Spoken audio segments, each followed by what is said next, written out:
Hi, welcome to GW Center for Integrative Medicine Zoom/YouTube channel. Do subscribe if you like this information. Today, I'm going to talk a little bit about the study that just came out a couple of weeks ago about use of gargling with salt water as a method of supporting treatment of acute COVID infection. This was brought up to me by Sharon DeMarco. Dr. DeMarco, thank you so much for finding this little article, which I actually think is a very high quality. And I'm going to try to put that article in perspective and also sort of make a recommendation in terms of how I see this in the context of the entire treatment. Those of you who've been following our work do know that we've recommended gargling and neti pot during the acute treatment of COVID infection, as well as potentially prophylactic treatment. And I'll sort of, towards the second half of this short video, I'm going to talk a little bit more about that. So let me show you the study itself. So the study was presented in a very good journal in the Annals of Allergy and Asthma and Immunology, and I'm going to make it a little bit larger here for you. So it's titled Double-Blind Randomized Controlled Trial of Saline Solution, Gargling, and Nasal Rinsing in SARS-CoV-2 Infection. This is brought up by researchers in Boston and Texas. So they collected a lot of data between 2020 and 22. So this is an early infection. One thing is important to point out, that the control population had a very high hospitalization rate. So this is pretty sick people. So they analyzed this way ahead of kind of what we're currently seeing with Omicron. So that's a first important point. The most important data is here in this table. What I'm going to show you here is this particular part at the bottom. So what you can see is that in two types, so low saline regimen and high, just amount of concentration, amount of salt added to the water solution. Again, I'll put that in the context. And you can see that in the low saline, the percent, this is percent of hospitalization, was the lowest, was 18.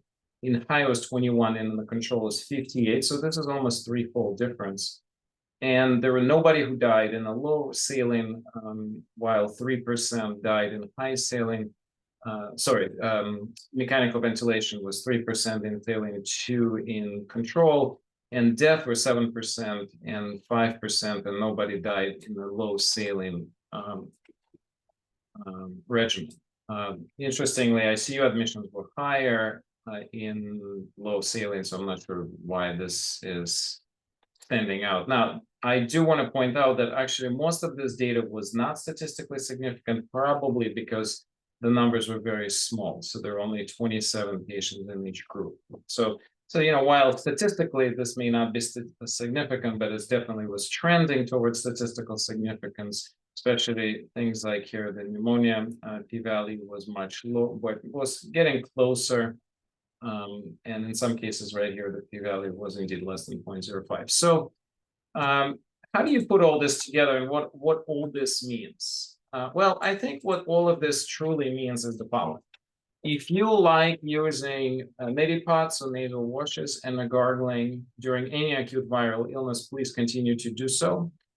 My personal favorite regimen is to add a little bit of propolis. So propolis is a product of the bees. It's a universal antibacterial, antimicrobial, and antiviral. I've recommended to a lot of patients with all kinds of, it's also antifungal for all kinds of illnesses. I tend to have people take anywhere from 5 to 10 drops and put it right directly into the solution, whether it's a neti pot or a gargling solution. Definitely don't make the salt very concentrated. It's quite clear that increasing the osmolality, increasing the amount of salt in the water doesn't really make a big difference, according at least to this study. Now, whether it's worth adding a little bit of iodine and things like tea tree oil, essential oils, not really clear to me. The reason I add propolis is the data on honey for wounds and on propolis is very good. The data on other things, including iodine, I think is inconclusive, and I think I would sort of say, if you feel strongly about it, go for it. I don't see any harm in doing that. Now, proper techniques of doing this. when you're gargling, you have to make sure that you feel the water gargling as far down in the throat without us obviously aspirating as you can. It takes a little bit of practice. I was considering of showing you how to do this. This would be a best video for TikTok, but I think I'll pass. And for Neti Pot, what I'll do is I'll put in descriptions to this video a couple of different videos on YouTube that I sometimes recommend to my patients on how to do it. That's like a more visual representation of technique of gargling. So, so yeah, I think this is kind of my general overview. I do think that it's a very valuable tool. It's very simple. You do it at least a couple times a day around the time you brush your teeth. You can do it more frequent. You can do it up to 4 or 5 times a day. It's, again, takes a couple of minutes each time, very easy to do, doesn't require any kind of expense pretty much. If you're using propolis, you use only a couple of drops each time. The tincture of propolis that I recommend, I'll put that actually in the link as well. And I use either Wise Women or maybe Herbs. That's my preferred brands. And it costs only a couple of dollars for a full treatment, because that 1 ounce bottle that would probably cost $10 to $15 will last you for quite a long time. So have a upcoming long weekend. Have a good time. It's going to be cold here on the East Coast, and if you enjoy winter, do so. Otherwise, stay warm, and we'll see you soon. Have a good one. Take care. Bye, everybody.